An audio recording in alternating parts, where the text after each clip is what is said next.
Hi viewers, welcome to our channel. ప్రస్తుతం మనతో పాటు దాము బాలాజీ గారు సీనియర్ జర్నలిస్ట్ ఉన్నారు. వారితో ఒకసారి మాట్లాడదాం. సో నమస్కారం సార్. నమస్తే. సార్, ఇక్కడ కూకట్పల్లిలో మొన్న రేణు అగర్వాల్ అనే ఒక మహిళను వాళ్ళ గేటెడ్ కమ్యూనిటీలోనే అతి ఘోరంగా చంపేయడం మనం చూసాం సార్. సో ఇప్పుడు ఆ చంపిన వాళ్ళిద్దరికి సంబంధించి అప్పుడు సీసీటీవీ ఫుటేజ్ దొరికింది. ఇప్పుడు వాళ్ళు దొరికేశారు, వాళ్ళు పట్టుకున్నారు పోలీసులను కూడా వార్తలు వస్తున్నాయి సార్.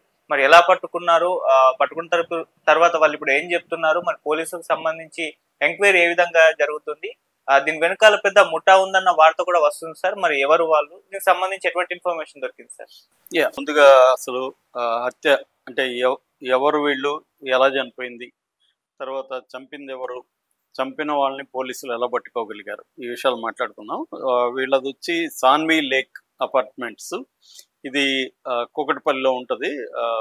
వీళ్ళ అపార్ట్మెంట్లో వీళ్ళది 13th ఫ్లోర్లో ఉంటారు. 1311 వీళ్ళ అపార్ట్మెంట్ నెంబరు. సో ఇక్కడ రాకేష్ అగర్వాల్ అండ్ రేణు అగర్వాల్ వీళ్ళిద్దరు భార్య భర్తలు. ఈయనకి ఒక 52, 53 ఉంటాయి, ఆమెకు ఒక 50 ఏళ్ళ వయసు ఉంటుంది. వీళ్ళకి ఇద్దరు పిల్లలు. పాప తమన్నా వేరే రాష్ట్రంలో చదువుకుంటుంది, కొడుకు శుభం, ఆ అబ్బాయికి 26 ఏళ్ళు. సో వీళ్ళకి సనత్ నగర్లో ఉండే ఫతే నగర్లో ఒక స్టీల్ హోల్సేల్ షాప్ ఉంది. సో తండ్రి కొడుకులు రోజు హోల్సేల్ షాప్కి వెళ్ళి షాప్ వ్యవహారాలు చూసుకుంటారు, ఈవినింగ్ వస్తుంటారు ఇంటికి. సో అందుకనే ఆవిడ అన్ని పనులు చేసుకోలేదు కాబట్టి ఒక వంట మనిషిని పెట్టుకోవాలని అనుకున్నారు. వీళ్ళది కూడా నార్త్ ఇండియా, జార్ఖండ్ నుంచి వచ్చి ఇక్కడ సెటిల్ అయిన వాళ్ళు. సో అందుకని ఆ ఏరియా నుంచి తెచ్చుకోవడానికి వీళ్ళు చేస్తుంటారు. మామూలుగా అపార్ట్మెంట్లలో వీళ్ళకి తెలిసిన వాళ్ళు, వీళ్ళ ఆ ఏరియా నుంచి వచ్చిన వాళ్ళు కూడా ఉన్నారనమాట. సో మామూలుగా కలకట్టాలో ఒక ఏజెన్సీ ఉంది, శంకర ఏజెన్సీ అని. వాళ్ళు వీళ్ళకి సప్లై చేస్తుంటారు. అక్కడ జార్ఖండ్ కావచ్చు, బీహార్ కావచ్చు, ఉత్తరాఖండ్ ఇలాంటి ఏరియాల నుంచి కుర్రాళ్ళని ఎక్కువగా నేషనల్ వైడ్ సప్లై చేస్తుంటారు. సో అలాగా ఆ ఏజెన్సీ ద్వారా గతంలో రోషన్ అని ఒక అబ్బాయి ఇక్కడ 9 ఏళ్ళ నుంచి వీళ్ళ నైబర్స్ దీంట్లో పనిచేస్తున్నాడు. సో ఆ రోషన్ కూడా ఆ ఏజెన్సీ నుంచి పంపించారు. సో ఇప్పుడు కూడా మళ్ళీ వీళ్ళు ఆ ఏజెన్సీకే ఇచ్చేసారు. మామూలుగా ఏంటంటే అపార్ట్మెంట్లో చాలా మంది కూడా నార్త్ ఇండియన్స్ ఉండడం. ఎందుకంటే ఈ మధ్య మనం చూస్తున్నాం, ఒక్కొక్క కమ్యూనిటీ కులాల వారీగా అపార్ట్మెంట్లు ఉంటున్నాయి, లేకపోతే ప్రాంతాల వారీగా అపార్ట్మెంట్లు ఉంటాయి. అలాగా వీళ్ళు కూడా నార్త్ ఇండియన్స్ అంతగా కలిసి ఒక అపార్ట్మెంట్లో గేటెడ్ కమ్యూనిటీలో ఉంటున్నారు. సో మామూలుగా ఎప్పుడైనా అబ్బాయిలు ఇట్లా వచ్చినప్పుడు వాళ్ళు నచ్చకపోతే మళ్ళీ ఏజెన్సీకి తిప్పి పంపుతారు, మళ్ళీ ఏజెన్సీ కొత్త వాళ్ళని పంపిస్తుంది. అలాగా వీళ్ళ ఇంట్లో పనిచేసే ఒక అబ్బాయి ఇంతకు ముందు సరిగా లేడని చెప్పి 2-3 సార్లు వీళ్ళు రిటర్న్ చేశారు. ఇప్పుడు మళ్ళీ ఒక అబ్బాయిని పంపించమన్నారు. సో ఆ అబ్బాయి ఇతనికి కూడా ఇక్కడ పనిచేసే రోషన్ కూడా తెలుసు అనమాట. రోషన్ కూడా శంకర్ ఏజెన్సీకి చెప్పాడు, పలాని హర్ష అనే అబ్బాయి బాగుంటాడంటే వాళ్ళు కూడా అతన్ని పంపించడానికి రెడీ అయ్యారు. అలాగా హర్ష అనే అబ్బాయి 11 రోజులకు ముందు వీళ్ళింట్లో పని మనిషిగా ఒప్పందం కుదిరింది. 15,000 ఇతనికి ఇచ్చేట్టుగా శాలరీ, దీంతో పాటు ఆ ఏజెంట్ కమిషన్ ఏజెంట్కి వెళ్ళిపోతుంది. అలాగా ఒక ఒప్పందం కుదిరి పెట్టుకున్నారు. పెట్టుకున్నాక ఈ అబ్బాయి చాలా బాగా పనిచేస్తున్నాడు, అమ్మ అంటూ అనుకోకుండా అన్ని పనులు, బయట పనులు అన్ని చేస్తున్నాడు. ఈమెకు ఒక స్కూటర్ ఉంది, ఆ స్కూటర్ని తీసుకెళ్ళి కూరగాయలు సరుకులు ఏమైనా తేవడము, వంట చేసి పెట్టడం బాగా ఉన్నాడు. వాళ్ళ భార్య భర్తలు కూడా అనుకున్నారు, ఇంతకుముందు వాళ్ళ కంటే కూడా ఈ అబ్బాయి బాగా పనిచేస్తున్నాడు అనేది వాళ్ళు డిస్కస్ చేసుకున్నారు. అయితే మొన్న ఏమైందంటే సడన్ గా ఈ అబ్బాయి, ఈ రోషన్ ఇద్దరు వాళ్ళ ఇంట్లోకి వెళ్ళి అటాక్ చేశారు. ఆమెని అటాక్ చేసి కట్టేసి కత్తులు, అక్కడ కూరగాయలు కట్ చేసే కత్తి, ఒక సిజర్స్, కత్తెర, ఈ 2 తీసుకొని ఆమెని బెదిరించారు, డబ్బులు ఎక్కడున్నాయి, నగలు ఎక్కడ పెట్టారని. అంటే ఆ అబ్బాయికి 11 రోజులు అబ్జర్వ్ చేశాడు, కానీ వీళ్ళకి లాకర్లు కూడా ఇంట్లో ఉన్నాయని చెప్తున్నారు. అక్కడికి ఈ అబ్బాయికి అర్థం కాలేదు ఎక్కడ పెట్టారని. సో ఈ అబ్బాయి బెదిరించాడు, ఆమె నేను చెప్పనని, ఇంకా పైగా వీళ్ళని తిట్టడం మొదలుపెట్టింది. దాంతో వీళ్ళు ఆమెను టార్చర్ చేసి కత్తులతో ఒళ్ళంతా కూడా ఎక్కడంటే అక్కడ కత్తులతో పొడవడం, కత్తులతో గీకడం ఇవన్నీ చేశారు. ఆమె కేకలేస్తున్న నోట్లో గుడ్డలు కొట్టారు. ఆమె చెప్పట్లేదు. చెప్పకపోయేసరికి ఆ కుక్కరు మూతతో తల మీద గట్టిగా కొట్టారు. దాంతో ఆమె స్పృహ తప్పింది. ఆ తర్వాత ఈమె మళ్ళీ బతికితే మనల్ని పట్టిస్తుందని చెప్పి కత్తితో గొంతు సిజర్స్తో గొంతు పొడి చేసి గొంతులు, తర్వాత బ్లడ్ అంతా వీళ్ళ మీద పడింది. ఆ బ్లడ్ బట్టల్ని అక్కడే వదిలేసి స్నానం చేశారు.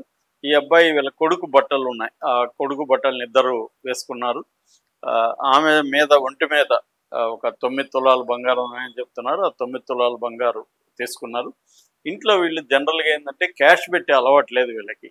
ఎప్పుడు కూడా కలెక్షన్ ఎప్పటికప్పుడు వచ్చినా కూడా దాన్ని బ్యాంకుకి జమ చేసేస్తూ ఉంటారు. ఇంటికి తెచ్చి అలవాటు వాళ్ళు పెట్టుకోలేదు. ముందు నుంచి కూడా జాగ్రత్తగానే ఉంటున్నారు వ్యాపారస్తులు కాబట్టి. మ్యాక్సిమం వాళ్ళు పెట్టుకుంటే 50,000 నుంచి 1 లక్ష వరకు మాత్రమే క్యాష్ ఇంట్లో పెట్టుకుంటారు. అట్లాగా ఆ రోజు కూడా ఒక 50,000 వరకు మాత్రమే క్యాష్ ఉంది. సో ఈ క్యాష్, ఈ నగలు తీసుకొని ఒక బ్యాగ్లో వేసుకొని వీళ్ళు లిఫ్ట్ ఎక్కి కిందికి దిగారు. ఇవన్నీ కూడా సీసీటీవీ ఫుటేజ్లు అక్కడ ఉన్నాయి, రికార్డ్ అయినాయి. వాళ్ళకి కూడా తెలుసు సీసీటీవీ ఫుటేజ్లు ఉన్నాయని. ఎందుకంటే అబ్బాయి 9 ఏళ్ళుగా అపార్ట్మెంట్లో పనిచేస్తున్నాడు రోషన్ కాబట్టి అబ్బాయికి ఆ స్ట్రక్చరు మొత్తం ఏమేమో తెలుసు. అయినా వాళ్ళు పట్టించుకోలేదు. ఎందుకంటే మన అక్కడికి వెళ్ళిపోయినాక ఎవడు పట్టుకుంటాడు అన్న ఇది వాళ్ళకి ఉందన్నమాట. సో దిగేశారు. కిందకి వెళ్ళి స్కూటర్ తీసుకొని ఫతేనగర్లో స్కూటర్ వదిలేశారు. అక్కడి నుంచి వీళ్ళకి ఒక బ్యాచ్ ఉందన్నమాట. ఇక్కడ పనిచేసే వాళ్ళు ఆ సేమ్ ఏరియా నుంచి వచ్చిన వాళ్ళకి వీళ్ళకి ఒక నెట్వర్క్ ఉంది. అది ఈ ఓనర్స్ తెలియదు వీళ్ళకున్న నెట్వర్క్. సో ఈ నెట్వర్క్ తో వాళ్ళు అప్పుడప్పుడు కలవడం, బార్లలో మందు కొట్టడం ఇలాగా వాళ్ళు చేస్తున్నారు. సో అలాగా వీళ్ళందరూ రేపు పార్టీ చేసుకుందాం రండి అని చెప్పి వీళ్ళు బయటికి వెళ్ళి ఒక ఫామ్ హౌస్ లో పార్టీ చేసుకున్నారు కొండపూర్ దగ్గర. అందరూ ఒక 9 మంది వరకు అక్కడ కూడా తర్వాత సీసీటీవీ ఫుటేజ్ కలెక్ట్ చేశారు పోలీసులు. అందులో 9 మంది ఉన్నట్టు తెలుసు. అందులో నిఖిల్ అనేవాడిని గుర్తుపట్టారు. సో ఫస్ట్ నిఖిల్ అనేవాడిని అరెస్ట్ చేయడానికి ఒక బృందం ఢిల్లీకి వెళ్ళింది. ఢిల్లీలో వాడు దొరికారు. అయితే ఈ లోపల వీళ్ళకి పోలీసులకి లక్కీగా ఒక ఇన్ఫర్మేషన్ ఏంటంటే, ఒక క్యాబ్ డ్రైవర్ ఫోన్ చేసి, సార్ నేను ఇప్పుడే మీరు వీడియోలో చూపించారు కదా, ఆ వీడియోలో చూపించిన వాళ్ళని రాంచీలో దించొస్తున్నాను అనేది ఒక క్యాబ్ డ్రైవర్ చెప్పారు. సో నువ్వు ఎలాగా అంటే వీళ్ళు ఏం చేశారంటే, ఈ రోషను తర్వాత ఈ హర్ష మిగతా వాళ్ళు కొండపూర్లో క్యాబ్ బుక్ చేసుకున్నారు రాంచీకి వెళ్ళడానికి. అతనికి రేట్ అంతా మాట్లాడుకున్నారు, బయలుదేరారు. అతను రాంచీలో దించేసి వస్తూ ఎక్కడో డాబా దగ్గర ఆగి టిఫిన్ చేసి, అతను మామూలుగా ఫోన్లలో ఇన్స్టాల్ ఇవన్నీ చూస్తారు కదా టైం ఉన్నప్పుడు, అలాగే ఇన్స్టాల్ చూస్తే ఇందులో ఈ వీళ్ళ ఫోటోలు వీళ్ళ వీడియో ఇవన్నీ కనిపిస్తున్నాయి. ఇట్లా హత్య చేసి ఇదయ్యారని చెప్పి. దాంతో చూస్తే వాళ్ళే అనమాట. ఎందుకంటే నా లాంగ్ డ్రైవ్ కాబట్టి మధ్యలో ఆగడం, టిఫిన్లు భోజనాలు చేయడం, టీలు తాగడం, ఇవన్నీ వాళ్ళతో మాట్లాడడం ఇవన్నీ చూశాడు కాబట్టి క్లియర్గా అర్థమైపోయింది వీళ్ళే అని. దాంతో అతను ఇమీడియట్గా అక్కడి నుంచే కూకట్పల్లి పోలీస్ స్టేషన్కి ఫోన్ చేసి, సార్ ఇట్లా రాంచీలో దించాను అని చెప్పాడు. దాంతో ఆల్రెడీ ఈ కూకట్పల్లి ఈ హత్య జరిగిన వెంటనే ఇక్కడ ఏం జరిగిందంటే, హత్య ఎలా జరిగిందని తెలిసిందంటే, వీళ్ళ హస్బెండ్ రాకేష్ అగర్వాల్ 5 గంటలకి భార్యకు ఫోన్ చేశాడు ఈవినింగ్. ఫోన్ చేస్తే ఆమె తీయలేదు. 4-5 సార్లు చేశాడు. ఎక్కడ వెళ్ళిందేమో పక్కన ఫోన్ పెట్టేసి ఒక్కోసారి నైబర్స్ కింటి అలాగ అనుకున్నారు వాళ్ళు. సరే గమ్మునున్నారు. తర్వాత 7 గంటలకు వస్తే బయట లాకేసి ఉంది, లోపల ఏం సౌండ్ లేదు. అప్పుడు కూడా ఫోన్ చేస్తే తీయలేదు, రింగ్ అవుతుంది, తీయట్లేదు. సో దాంతో ఒక అపార్ట్మెంట్లో ప్లంబర్ ఉంటే ప్లంబర్ని పిలిపించి తలుపుని చేయించి లోపలికి వెళ్ళి గడి తీయమన్నారు. లోపలికి వెళ్ళి తీశారు. తీస్తే బాల్కనీ నుంచి వీళ్ళు వెళ్ళారు. వెళ్తే ఆమె ఇట్లా కట్టివేయబడి గాయాలతో ఉంది. దాంతో ఇమీడియట్గా పోలీసులకు ఫోన్ చేశారు. పోలీసులు ఎప్పట్లాగే డాగ్ స్క్వాడ్, క్లూస్ టీము అంతా వెళ్ళారు. ఆ బట్టలు ఉన్నాయి, కత్తి అవన్నీ కూడా ఉన్నాయి, అంటే మర్డర్ వెపన్ ఇవన్నీ ఉన్నాయి. దాన్ని తీసుకున్నారు, వేలి ముద్దలు తీసుకున్నారు, డాగ్ స్క్వాడ్తో ట్రై చేశారు. తర్వాత సీసీటీవీ చూసుకుంటే క్లియర్గా అర్థమైపోయింది ఇలాగా వీళ్ళిద్దరే చంపారనేది. అక్కడ వాళ్ళకి చూపించారు. వీళ్ళిద్దరూ మా దగ్గర పనిచేసేవాళ్ళు అని చెప్పారు. సో అలాగా వాళ్ళని ట్రేస్ చేసి ఇతను ఇచ్చిన సమాచారం మేరకి ఒక టీం మొత్తం 5 బృందాలు పనిచేసేది దీంట్లో. సో ఒక బృందము అప్పటికే ఒక బృందం వీళ్ళ నేటివ్ ప్లేస్ వీళ్ళ అడ్రస్లో ఇచ్చారు కదా, ఇక్కడ పనిచేసేటప్పుడు రోషన్ ఐడి కార్డు అవన్నీ తీసుకున్నారు. సో ఆ కార్డు ప్రకారం వీళ్ళు ఒక బృందం వెళ్ళింది. ఈ లోపల ఈ క్యాబ్ డ్రైవర్ ఇన్ఫర్మేషన్ అనేది కీలకం అనమాట. ఈ క్యాబ్ డ్రైవర్ ఇన్ఫర్మేషన్ ద్వారానే వీళ్ళు రాంచీకి వెళ్ళి అక్కడ పోలీసుల సహాయంతో వీళ్ళ వీడియోలు అవి చూపించి అక్కడ కారు ఎక్కడ దించాడో అక్కడ సీసీటీవీలో అవన్నీ తీసుకొని అక్కడ నుంచి ట్రాక్ చేసి పట్టుకున్నారు, ఈరోజు తీసుకొస్తున్నారు అని చెప్తున్నారు. సో వాళ్ళు కన్ఫెస్ అయ్యారని చెప్తున్నారు, మేమే చంపాము, ఈ డబ్బుల కోసమే బంగారు కోసమే చంపాము అనేది వాళ్ళు చెప్తున్నారు.